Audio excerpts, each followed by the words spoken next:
अपनी लड़की किसको देनी चाहिए, अपनी लड़की किसके साथ ब्याहनी चाहिए, इस बात को बड़े ध्यान से सुनना। मां पार्वती पूछ रही हैं बाबा भोलेनाथ से। आज समाज में ये प्रश्न नहीं होता। कोई कहता है कि तेरा घरवार कितना है, कोई कहता है कि तेरा व्यापार कितना है, कोई कहता है कि तेरा व्यवहार कितना है, मगर कोई ये नहीं कहता प्रभु से प्यार कितना है। कोई नहीं कहता। हे पार्वती, जब बेटे का विवाह करना हो, बेटी का विवाह करना हो, लड़का देखना हो, परिवार देखना हो, तो कुछ चीजों को जरूर देख लेना चाहिए। जिनके घरों में ये चिन्ह हो उनके घरों में कभी शादी न करे। जिन जिन के बेटियां हैं वो ध्यान से सुन लीजिए। ऐसे चिन्हों वालों के यहां पर, ऐसे कर्मों वालों के यहां पर कभी भी अपनी बेटी का विवाह नहीं करना चाहिए।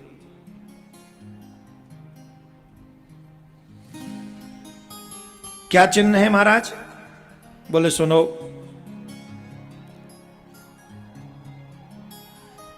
जो बच्चा संस्कार रहित हो,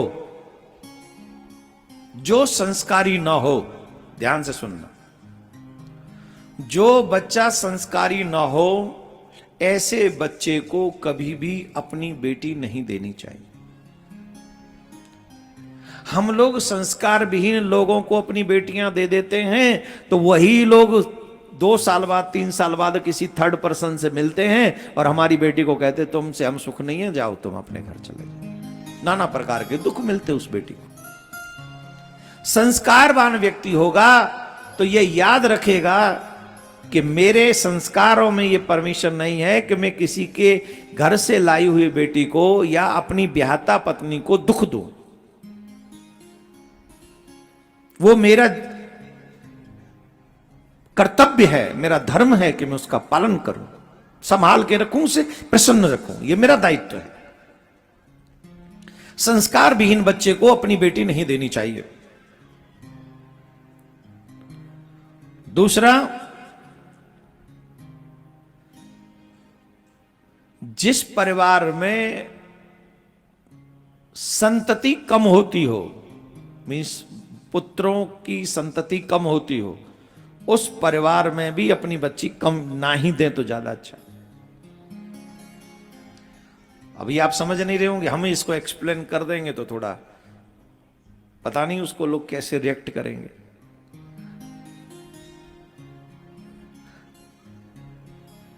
इतना ही समझ लो, जिस परिवार में संतति कम होती हो वहां नहीं देनी चाहिए। मैं भी क्यों झंझट में पड़ूं, इतना ही समझ लो।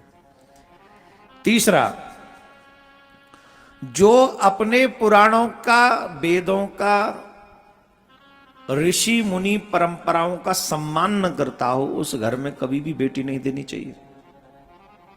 विवाह ऐसे होगा, अग्नि के फेरे होंगे, ये पद्धति किसकी है? ऋषियों की है कि नहीं? है कि नहीं? और वो पी के पड़ा रहता है, वो तो ऋषि परंपरा को मानता ही नहीं, वो वेद को नहीं मानता, वो पुराण को नहीं मानता, वो तुम्हारी बेटी का क्या सम्मान करेगा? क्या सम्मान करेगा बताइए जरा, कितना सम्मान करेगा वो? उस जगह पर भी बेटी नहीं देनी चाहिए जहां वेद पुराणों का सम्मान ना होता हो, जहां धर्म का सम्मान ना होता हो। उस जगह पर, उस घर में बेटी देने से बेटी को दुख ही प्राप्त होते हैं। और सनातनियों से मेरा निवेदन है, जितने भी सनातनी मुझे इस समय सुन रहे हैं YouTube पे अथवा यहां, आप सबसे मेरा आग्रह है कि आप लोग सभी अपने घरों में वेद पुराणों को स्थान दीजिए। ये पुराने कथाएं आपके चरित्र का, परिवार का निर्माण करती हैं।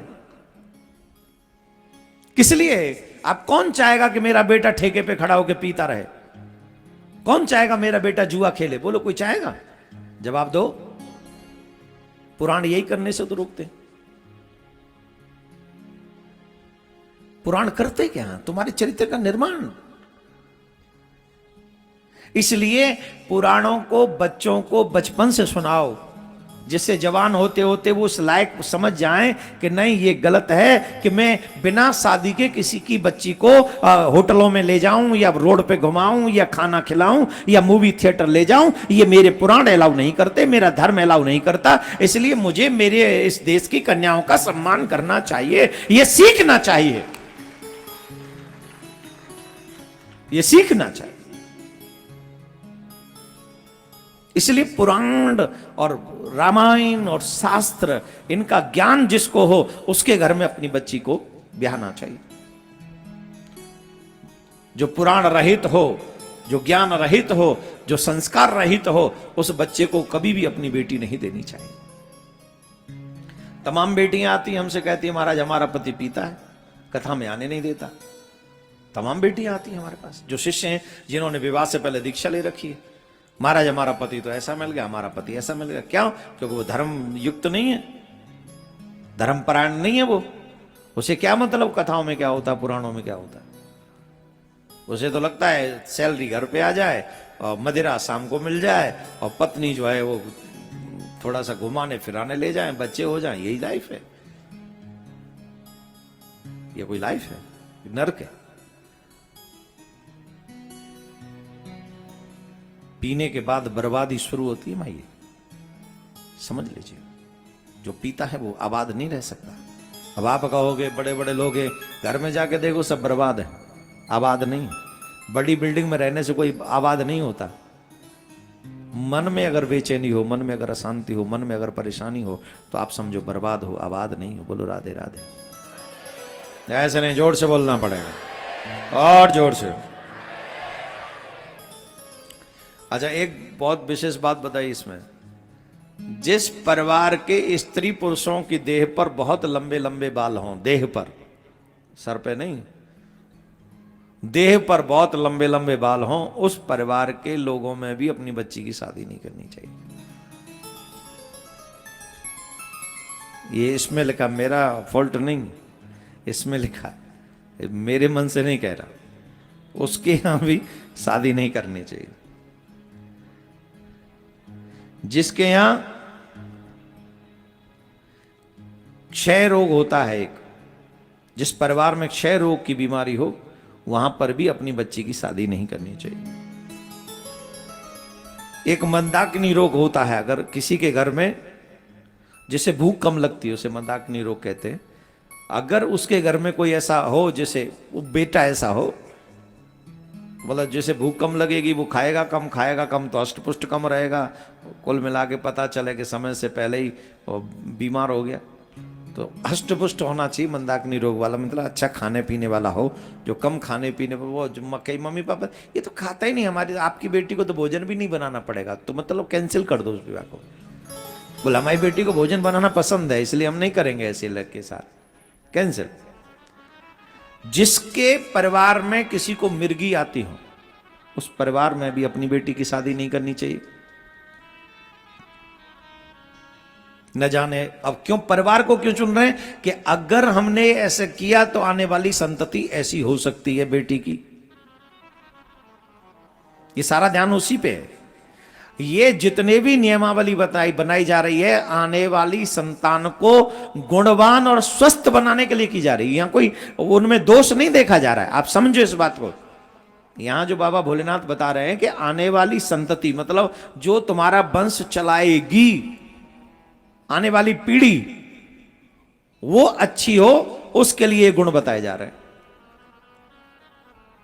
तो जिसे मंदाकिनी, जिसे रोग मिर्गी रोग हो, उसके घर में भी ब्याह नहीं करना चाहिए।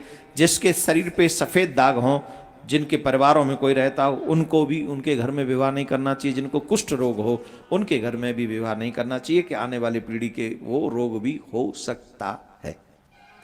तो इन नियमों को बताया गया कि बेटी इन लोगों की नहीं देनी चाहिए जो धर्मविहीन हो या जिनको ऐसी ऐसी बीमारियां हो।